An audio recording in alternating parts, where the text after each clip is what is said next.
Hardcore Television from 1985 and I rolled 23, and 1993 respectfully. We will always get started with WCW. I will have to say I did make a mistake. I accidentally skipped from November 2nd to November 16th, accidentally skipping over the November 9th episode of WCW.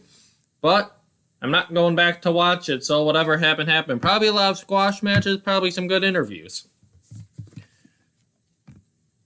Now, let's start off with WCW episode 47 from November 23rd, 1985. They had a recap of the Four Horsemen, Dusty Rhodes, Magnum TA, and Elite in a Road Warriors segment, including Hawk tripping, getting into the ring from last week. The show opens up with Terry Taylor versus the Black Cat. Black Cat actually had a different mask from the last time I saw it. Terry Taylor froze Cat while having his arm trapped. That's pretty impressive. Terry gets headlock takeover, but immediately gets out of it, but then starts taking strikes from the Cat. Terry eventually begins to fight back. Terry stood on Cat's face, not a very face move to do to that poor Cat. Puts Cat on top and superplex to win. A good squash. He left quickly. There was absolutely no celebrating in the ring. It was fine. Black Cat didn't look bad. Terry Taylor got in all of his offense. I just went through most of it kind of quickly, but not a bad showing for one Mr. Terry Taylor, but nothing really exciting. Much like Terry Taylor. At the podium, Tony Schiavone and David Crockett call Ric Flair and Dusty Rhodes the two biggest box office attractions. David is trying really hard to get his sentence out to explain Ric Flair's actions against poor Dusty Rhodes. Basically saying Flair's actions are horrible.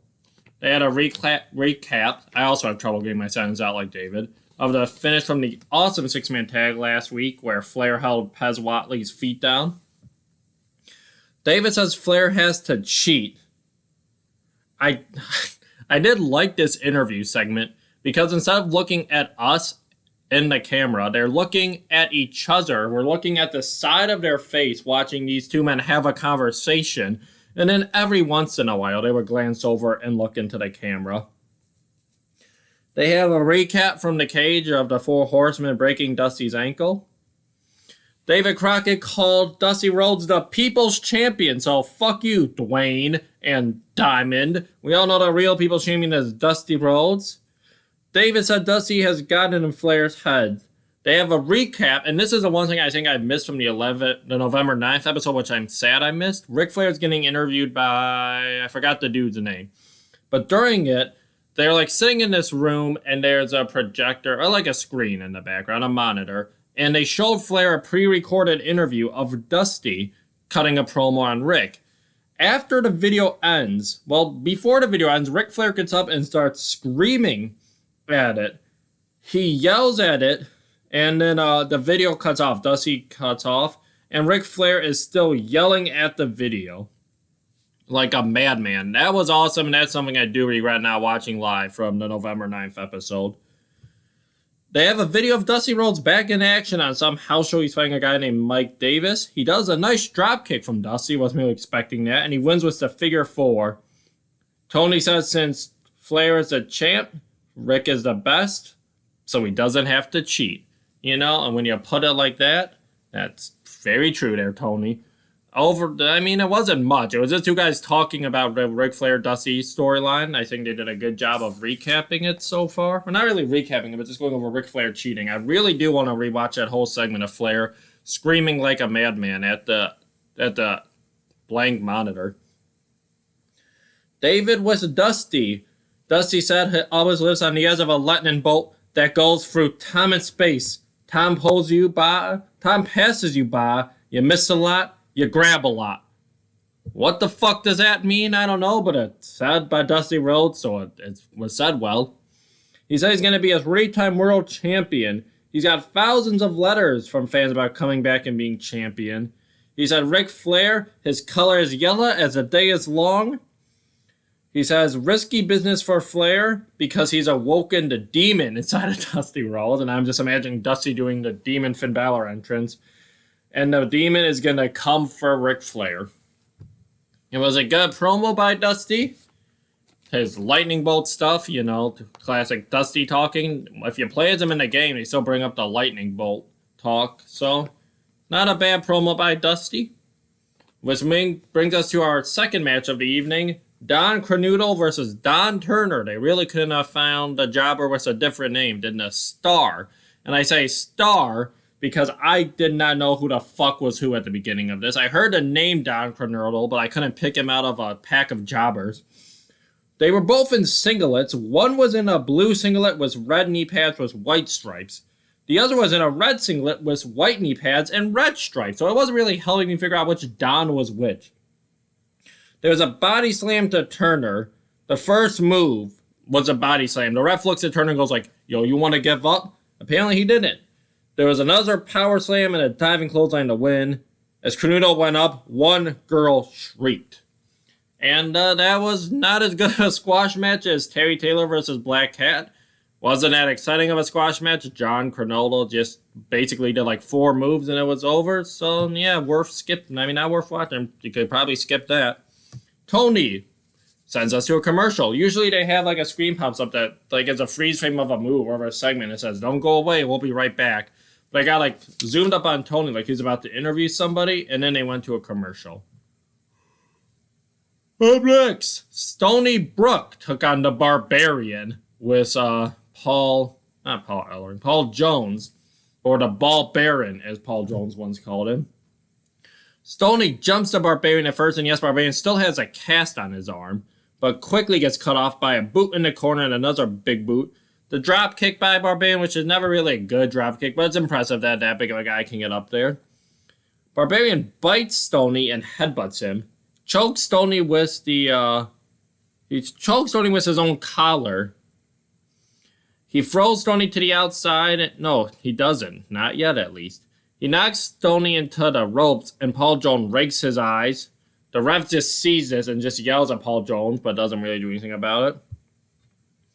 Now on the outside, Barbarian runs Stony into the apron, body slams him on the floor, and it was one of those body slams bumps where Stony, I think he was scared to land like on his back first, because he landed feet first. It was always like if you ever like just came down on your feet, like a shot of pain for like your ankle and your calves and all that shit. That doesn't sound fun. Finish him chant by some kid. Finish him, said some fan. Of these fans were really wanting the Barbarian to kill poor Stony Burke. There was a high leg drop and almost JYD headbutts to a Barbarian. He did like the crawling headbutts, but he didn't crawl like a dog. He crawled like that snake crawl that Randy Orton does. A power slam and a diving headbutt to win. I love this squash. My favorite style of wrestling is still like just big men beating the shit out of little men. So this was a really fun squash. It was better than the last 2 squashes. Barbarian's awesome. He may not be the best technical wrestler, but I like the Barbarian. Up next, Tony Schiavone's interviewing Ric Flair. Tony said he never knocked his ability, but questioned his actions. Flair says he's amazed that someone in Tony's position and someone in David's position can criticize Ric Flair. You tell him, Flair, shouted a fan. He says he's wearing blue cashmere and looking only as he can look. 2 women are clapping in approval that the camera cuts to, and more are wooing. He doesn't follow rules because when you're number 1, you make the rules. We want Rick, chanted a few women as he was standing right in front of them. Maybe they meant we want him in a sort of different way because he was already out there. The fans were getting so loud for Ric Flair during this promo that he literally had to say silence, silence to get him to shut the fuck up. He told Dusty that Dusty has to walk that aisle. Dusty said he can beat Ric Flair. Well, my ego is the biggest in the world. Yeah, shouted some fan. Dusty, you say your ego's the biggest in the world. No, shouted that same fan. Only one eagle can run this sport. No one will ever take the title from Flair. That was a good promo. It was awesome to see the crowd get so fucking hyped up for Flair that Flair had to tell him to silence. He didn't even say quiet down. He literally said silence. The women wanted Flair. That one man fan was like almost wanted Flair just as much as the women, maybe more. A great promo by Flair, as usual. They gave us another Starrcade 85 update. Tony and David run down the card, as they usually do. It's the same matches, no new matches announced. We go to our next squash as Tony Zane takes on Billy Graham. Tony Zane is fat as ever. Billy shakes hands with all the crowd and poses. What a man, says David Crockett. You know, everyone claims that Vince McMahon has like the most enigma. I don't know words. He has the biggest obsession with giant men. I think he doesn't. I think he comes in a close second to David Crockett, who just about passes out and faints with excitement whenever he sees a giant muscle-up man like Magnum TA or Billy Graham or Billy Jack Haynes, who we'll get to later in this show. Tony was a full Nelson to start off, and Billy just easily breaks it. It's like a gnat challenging an elephant, said David Crockett. Tony does the top wrist lock, and Billy just pushes him off. Test of strength. Look at those muscles. Says David Crockett. Tony punches Billy in his abs to no effect. Billy hits him with a bear hug to win. The match was nothing. It was skippable, unless you want to hear David Crockett just about cream his pants over Billy Graham. But it was made to show off how dominant of a physical specimen Billy Graham is with his strength spots and his unpunchable abs. So in that case, it worked. Good for Billy. Good for David, really. David sounded like the most excited to see Billy out there. We have our next in the Championship Challenge Series, which is the only one match a show actually stars fight. And it was Manny Fernandez was Buddy Landel with J.J. Dillon. And the first week I saw this was Ventura versus Abdullah, and it was fine, but nothing special. Last week I loved a six-man tag. This week I had a weird feeling about this match. Like, I didn't think it was a bad match when I watched it. I thought it was a good match, but I was like, that was nowhere near as good as a six-man tag. But then the next day, sitting in my philosophy class, philosophizing about this match, I realized that this was actually a really good match between these two. Maybe it's because most of the show was just jobber matches, so like an average match sounds really good. But Manny Fernandez and Buddy Landel with J.J. Dillon. Landel tells David Crockett he's proud of him or Jim Crockett Promotions for almost getting somebody worthy to fight him. He turns around and Manny Fernandez forearms him, knocking him inside the ring. He goes to talk to JJ. Buddy with chops. Mandy with a hip toss and chops. Buddy goes to JJ again. The Raging Bull is raging, says David Crockett with all of his words of wisdom. While Buddy Landel's out there after getting his ass beat by Mandy Fernandez, he says to Mandy, "You're lucky I'm in a good mood."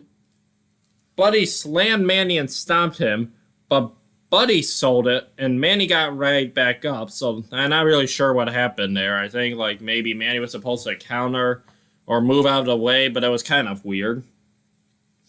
Buddy was an arm drag, and Mandy stood up, but he fell backwards and begged off, so the rip-off Ric Flair did a rip-off Ric Flair spot, the beg-off spot.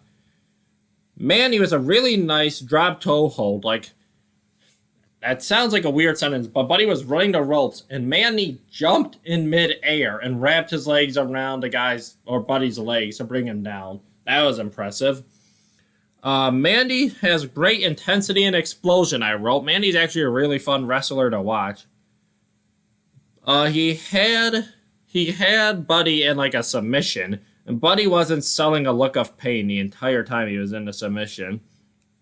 And he was in the submission for a good amount of time. Sometimes he just looked blankly into the camera, and even just looked blankly back at Mandy. JJ pulled Buddy to the ropes. Back from a commercial, Mandy's still working the leg. JJ rakes Manny's eyes, a second time a manager raked somebody's eyes tonight. Kicks Manny when he was thrown outside of the ring. Manny somehow got busted open. I'm not sure where it happened or how it happened, but his forehead just gushing. Blood got all over Landel's arms and chest. Manny was in a headlock or a sleeper hold by Buddy. He had a belly to back to get out of it. But my next note was Buddy seems like a fine worker. I wonder why he had to do the rip-off Flair gimmick. Some 80s Mark Kidd yelling for Manny to give it up. Fucking Mark Kidd cheering for the heels. Manny with something Tony describes as a backhand or a backhead. He basically Buddy's running the ropes and Manny he does it like how Cesaro does a spinning uppercut. Manny does that, but I'm not really sure what he hit him with. Manny reverses the figure 4. Buddy reverses it. Manny reverses it back. The bell rings and they keep brawling. It was a time limit draw. Manny hits the flying burrito as the time limit came to an end. It was a fun match, but a meh ending. I get that you don't want either star to lose, but when both these guys are beating jobbers every single week and you only have one match a show where it's star versus star, I think it's fine for one of them to lose to the other, and then they can win the next 10 weeks of squash matches. I don't really think it's going to hurt them. It was a fine match. I just did like the cliff notes of it. It wasn't as fun as a 6-man tag, but it wasn't as bad as I saw at the beginning of the notes. I thought it wasn't that great at the start, but it was a fine match. Manny Fernandez is a fun wrestler to watch. He always looks intense and shit. Buddy Landell seems fine, but seems like a good wrestler, but I still don't know why he had to do the Ric Flair gimmick. I don't know if that was his idea or somebody else's. But overall, a good match. So far of the Championship Challenge Series or whatever, the Superstation Series, the probably worst match would be Abdullah and Billy. This would probably be in the middle, and the best match would be the 6-man tag. Tony Schiavone standing by with Terry Taylor. Terry said, things are getting hot and heavy on the way to Starrcade. He says, Buddy is a great wrestler, but he's sticking his nose in Terry Taylor's business. He will retain his championship. I forgot which title it was. It was a regional title. With a super suplex. Not a superplex, a super suplex. He delivered his words well, but there was no emotion or fire in his promo, which always seemed to be the case with Terry Taylor. He was a fine speaker, but just had no actually emphasis or oomph behind it. Tony Schiavone was Jim Crockett.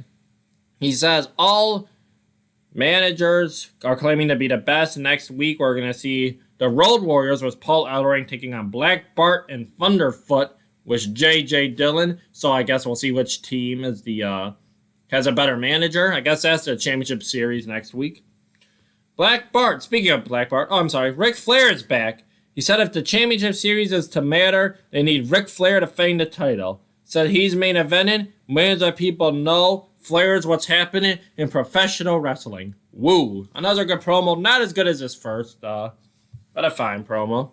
There's really no point in it, but, it's Flair. He's got to be on a few segments of show. Black Bart was J.J. Dillon versus Rocky King. Black Bart is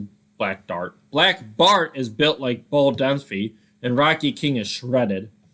Rocky counters a hip toss and does a dropkick, but he never seems to know how to follow up a dropkick. I think he's always waiting for the more experienced guy to whisper spot, and he just always stands still after doing his dropkick. Rocky does a running cross body and 2 dropkicks. Bart didn't go down for the arm drag, and he just drops Rocky down. He then picks up Rocky and drops him on the top rope. Bart's with headbutts to the arm in a clothesline. As bad as it sounds, it is 80s Southern wrestling, so there weren't some very nice fans of poor Rocky King. Some people wanted Black Bart to really beat him. Thank God times have changed. Every time Rocky hits a body shot, Bart no-sells it, and some woman cackles. Like Rocky would throw a shot, Bart would just stand there, and then you just hear this woman giggling with glee.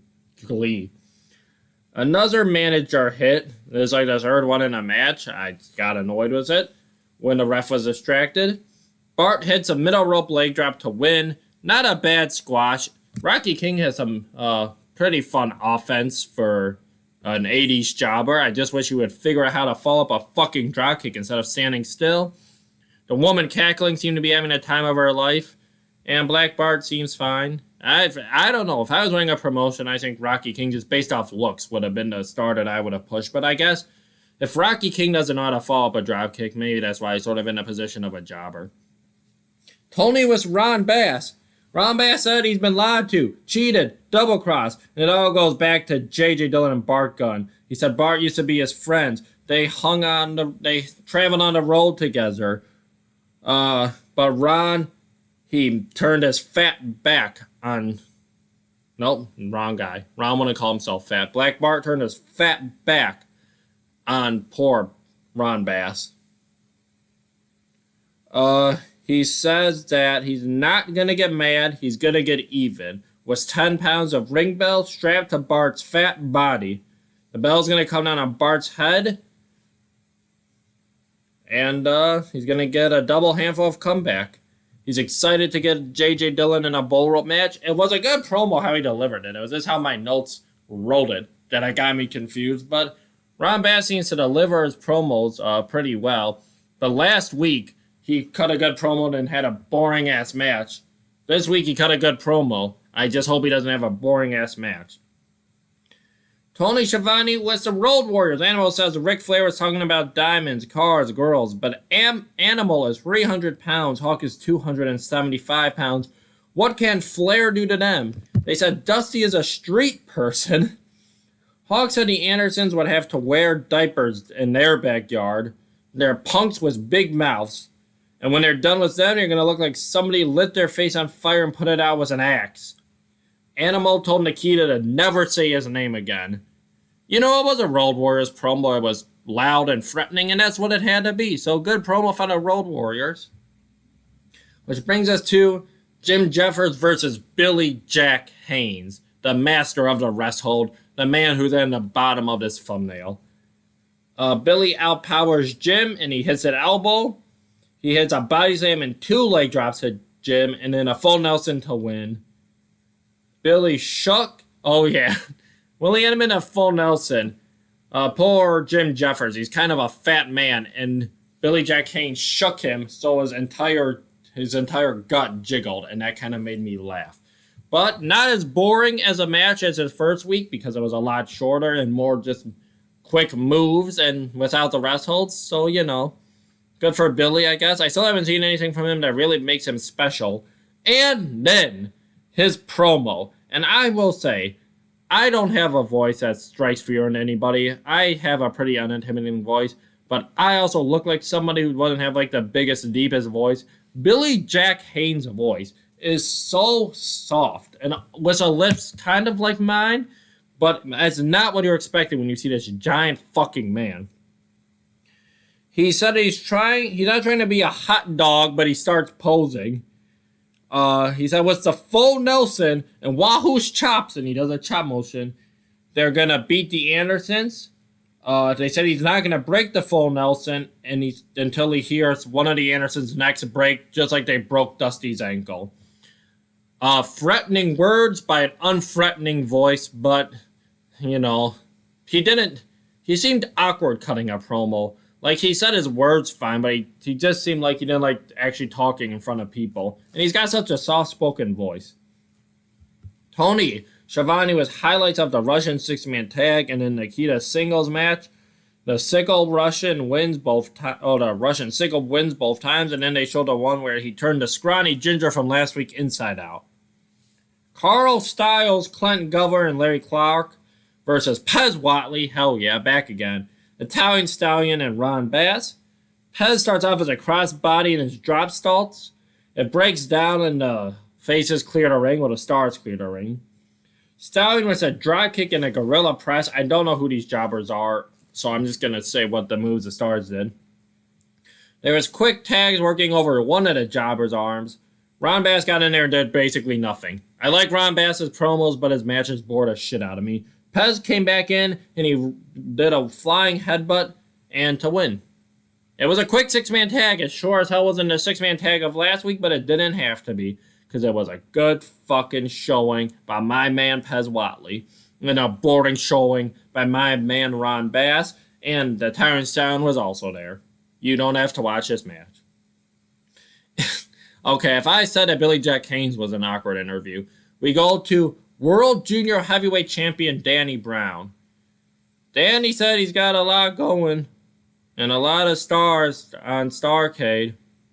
Listed off some matches, and he said, a lot. He was like, there's Ric Flair versus Dusty Rhodes, the Russians versus the Rock and Rolls, Manny Fernandez versus Abdullah the Butcher, Black Bart versus Ron Bad. Basically just said, every other word. He's not a good public speaker, not a charismatic guy. I don't even know why the fuck you would give him the Junior Heavyweight Championship. Fuck you, Danny Brown. Alright, but that brings us to our main event. Is Sam Houston takes on the Golden Terror.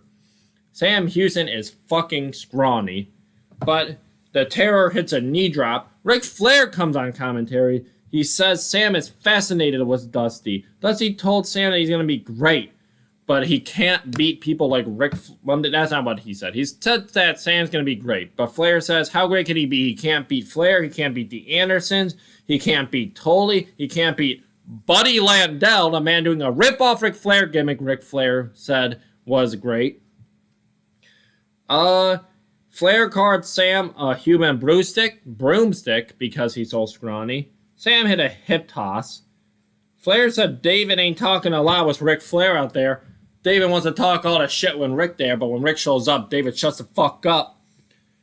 They did the double headbutt spot for a double down. Ric Flair runs to ringside, grabs Sam Houston, and hits a suplex on the concrete floor. The ref just counts him out. Terror wins by countout, but that's not the story because Sam Houston's fucking dead. Ric Flair murdered him. David Crockett leaves his post to go to check on Sam. Flair shouted that Sam ain't man enough to be in the ring. Asked, where's Dusty now? Good fucking question. Where are you, Dusty? Pez Watley, the town stallion, come out. Flair says the same will happen to Dusty. The show ends with the faces standing over a dead Sam Houston. And that was a good angle to end the show. I mean, Sam Houston was scrawny as shit and not really a star yet, as he would be. So having him dead at the hands of Ric Flair seemed like a serious threat, taking out poor little Sam Houston. It was a good ending to the show. Overall, an average episode of Jim Crockett Promotions. I feel like I'm going to say that every week. There was nothing special on this show. There was actually no standout promos, which is kind of sad because the promos are why I decided to do this, because of how good I remember these promos being. I guess Ric Flair's first promo wasn't bad. The Buddy Landel, Mandy Fernandez match was good. You can watch that if you want to. And the Ric Flair angle at the end was good, but that was really about all there was for good on this show. There was no standout horrible jobbers this week, which also kind of made this kind of boring. And just squash matches. So a missable episode of Jim Crockett Promotions. Which brings us to ECW Hardcore Television Episode 3 from April 20th, of 1993. Jay Scully and Stevie Wonderful welcome us to the show. Stevie welcomes a former world champion. Eddie Gilbert shows up. He says he knows he's not the guest commentator. And Terry Funk comes out, and Eddie Gilbert says he wants to apologize to Terry Funk for what he's been doing these past few weeks. He said he and Funk both came from wrestling families. He apologizes. He sticks out his hand. Funk said he's not going to shake his hand or turn his back on Eddie Gilbert. Poor, sad Eddie Gilbert walks away all dejected. Which brings us to our opening contest. As the tag team champions, the Super Destroyers, with Hunter Q. Robbins III, take on two men I did not know their names at first, and I had to learn them halfway through the match. But there was Wolfman, who is a morbidly obese man, and Super Ninja, who is a guy who's dressed up like a ninja. Destroyers jump the opponents, who look horrible. I didn't know their names at the time. One is morbidly obese, wearing jeans, and the other is dressed like a cheap ninja. And I guess that he was a ninja, hey. One of the Destroyers does an awful light bell shot to the shoulder of the ninja, knocking him outside the ring. It looks like how two 8-year-olds would carefully hit each other with a replica belt that they bought from Target. One of the Destroyers... Oh, I already read that. So the match has started now after that jump shot and belt shot. One of the Destroyers is standing on the apron and he wants a tag. He sticks his hands out. But that's too confusing of a concept for the Destroyer in the ring, seeing his partner's hands out while standing on the apron. And he gets confused, and I've never seen this before. Instead of tagging his partner in, he smashes obese jeans, which is what I called Wolfman for a long time because I didn't know his name, into the other Destroyer's wrist. Like, he didn't make the tag, and he didn't throw into the Beast Jeans or Wolfman's head into, like, his boot or a fist. Literally, like, his limp wrist that was extended out for a tag. He slammed Wolfman's head, and then Wolfman sold it. One Destroyer does an enziguri to Wolfman. Wolfman takes an elbow and takes a bump. His entire gut jiggles more than, like, his gut, I don't know how to explain. If, like, you've ever seen waves at a beach and how they go up and down, that's how his gut moved. He's so fat. They tried to do a spot where they power slammed the morbidly obese Wolfman to draw power for they all, but it barely went off the ground. It looked horrible. One Destroyer does, I don't know who these Super Destroyers are. There's 1 and 2. I don't know which one's which. One Destroyer does a kick to the back of the leg of Wolfman, and he takes a back bump from a light kick to the back. One of the Destroyers forces a tag. Thank God. Super Ninja comes in and does drop kicks and clotheslines, and the Destroyer no-sells it. There's a sidewalk slam and a senton squashing poor Ninja, where one of the Super Destroyers just landed on him to win. That match was horrible. Like, if you watch this episode, watch this match because of how fucking terrible this is. You'll have a new appreciation for the worst wrestlers of today. Some people say Omos is bad, and he's not good. Omos would look like Ric Flair to these 4 guys. Jesus Christ, this match was fucking horrible, and it's not over yet. Because they continue to attack. And if this is going to be hard to explain, if you look at the top part of the thumbnail, obese Gene Wolfman is standing outside of the ring. And one of the Super Destroyers goes to hit him with the belt. And instead of, like, actually hitting him with it, he takes one end of the strap and, like, whips it. Like, it is a whip over the ropes, and it barely hits Wolfman. And it's the softest thing ever, and it just looks horrible. And these are the shittiest tag team champions I've ever seen, and this was a shitty match, one of the worst matches I've ever seen. If you thought The Undertaker and Kane versus Chronic was bad, well, just watch this match. It will be Omega and Hangman versus the Bucks compared to this match. This fucking match sucked. Fuck Wolfman, fuck Super Ninja, and I can't wait for the tag titles to get off fucking Super Destroyers. So Funk calls down Hunter. Hunter cuts him off and said he's tired of the disrespect. Before Terry can respond, Eddie Gilbert hits Terry Funk in the back with a chair, and he continues to choke Terry Funk with the chair. Back from commercial, we get our first of round 2 TV title matches as Jimmy Superfly Snuka, with Eddie Gilbert in his corner, takes on Tommy Cairo. Gilbert on commentary impersonating Funk doesn't do a bad Funk impression. He says how great Eddie is as Terry Funk. Snuka very slow to get up from a drop down to the point where Tommy had to stop running and just stand still. He put Jimmy in a headlock, and Jimmy thought that was a belly-to-back suplex. Snuka threw Cairo out, and Eddie pounced on him. Snuka punched him. Snuka hit a pile drive, and I'm getting really sick of all these managers hitting people. Distraction spots. I see so many of them between the two shows in a week, back to back. Tommy immediately fights back from the pile driver. There's about no sells it after he kicks out. He fights back with bad elbows. Eddie holds Cairo. Cairo moves, and Jimmy Snuka runs into Eddie with a running Mongolian chop. Like, that was his offensive move, a running Mongolian chop. They do the headbutt spot where Cairo makes Gilbert and Snuka bump heads. Snuka knocks down the referee. Cairo has Jimmy pinned, but the ref is down. Johnny Hotbody comes in the ring and hits him. Cairo threw Hotbody out of the ring, but Snuka is able to cut off Cairo with a backbreaker and a superfly splash to win. It was a really bad match, and I feel bad for Jimmy Snuka because he is a legend, and I'm just watching probably the worst run of his career, and it was a bad match.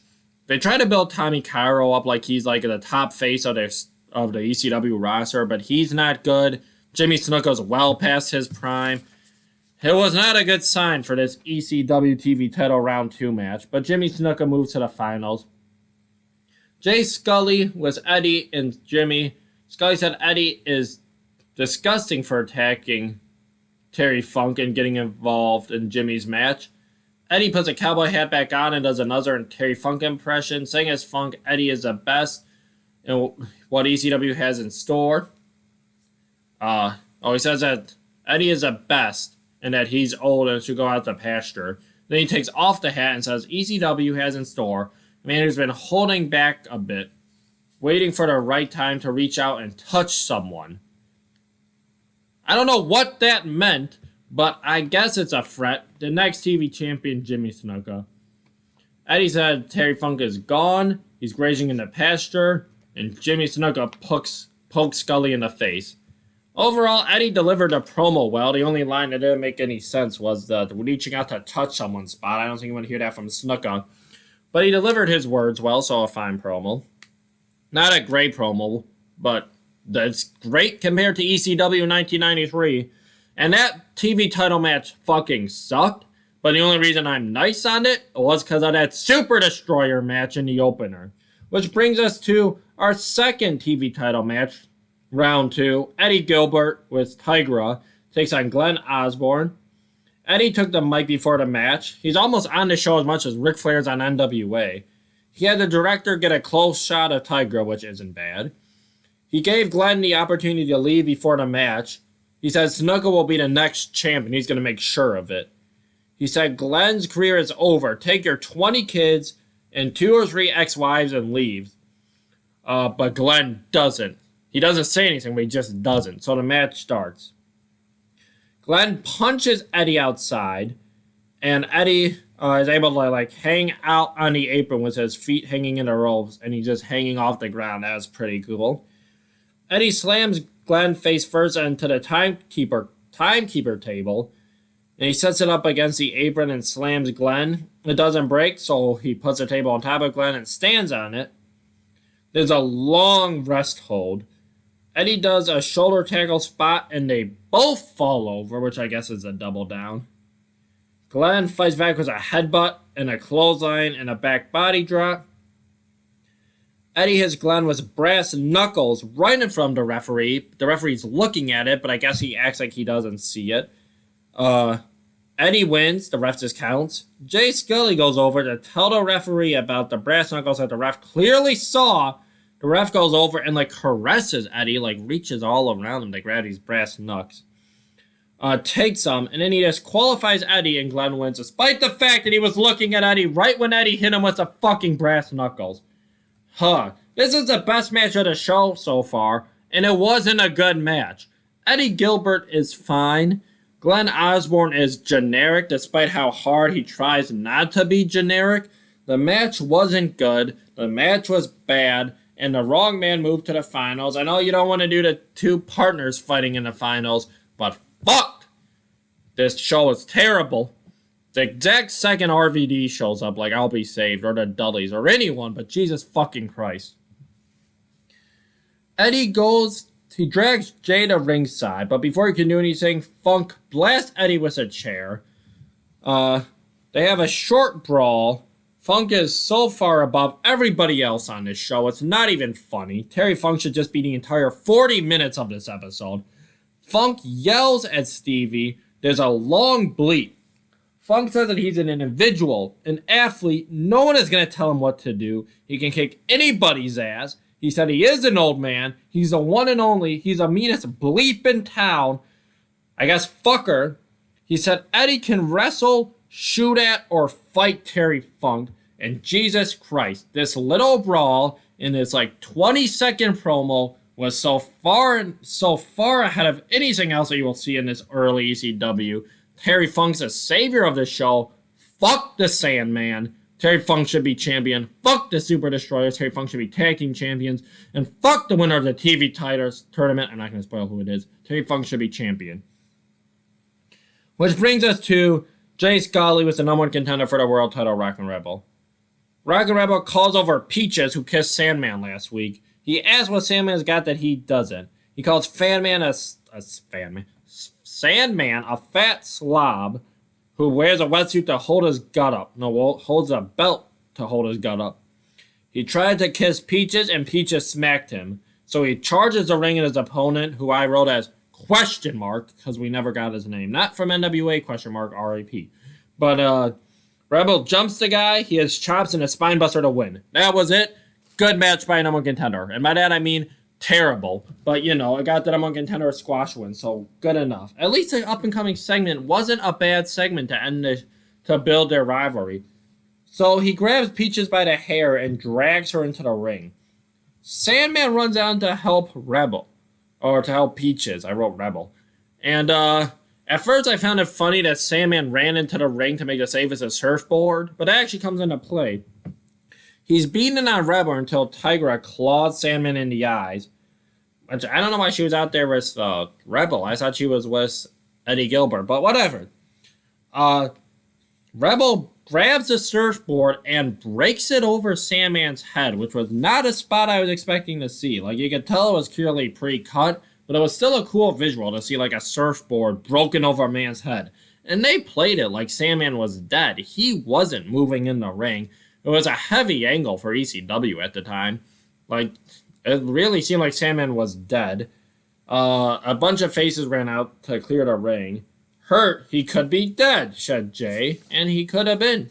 That was a really, I won't say a really good angle, but it was well done. Peaches checks on Sandman. Everybody's checking on the Sandman, because if you have a surfboard broken over your head, chances are it's going to fucking hurt, and you could be dead. So overall, probably the best angle ECW has done so far. Good on them. But that brings us to our main event. The TV title main event to crown the first champion. Jimmy Snuka was Eddie Gilbert takes on Glenn Osborne. I don't know who this week was for, said Jay Scully, talking about who would watch the show. Me either, Jay. Me either. They do a crisscross spot. There's a clothesline, Snuka over the top rope. Glenn is distracted by Eddie for a long-ass time, allowing Jimmy to run back in the ring. He hits him from behind. Snuka threw Glenn into the ref, another ref spot. Eddie, the ref and Eddie, because Eddie was on the apron. Glenn was a roll-up, but the ref's down. Eddie breaks it up.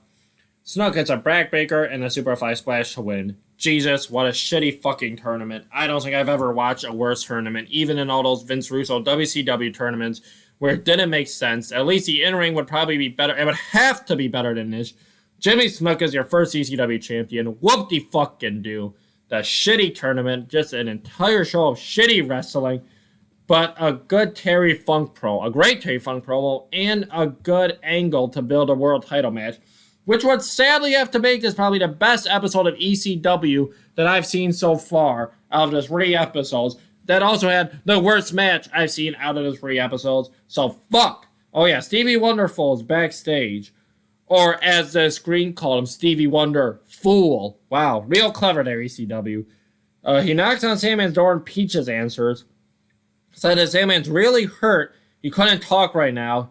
From getting a fucking surfboard broken over his head, he's got a slight concussion. That's it. So much for him almost being dead. He's got a slight concussion.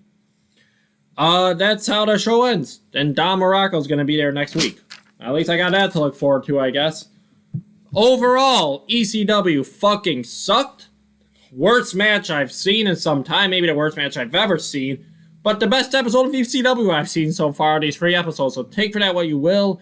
Overall, you could skip both episodes this week unless you want to watch a horrible match. But a fun Terry Funk promo. And a fine angle at first I saw until all it was a slight concussion. It was Jim Crockett promotion. I guess you can watch a fun Manny Fernandez match and a fun Ric Flair promo and a fun angle there for their world title match. So overall, skippable episodes, but they did like some stuff right, I guess. And saying some stuff right is kind of an insult to Jim Crockett, but kind of a compliment to ECW so far. So that was this episode. Thanks for watching. I'll see you next Friday. Fuck.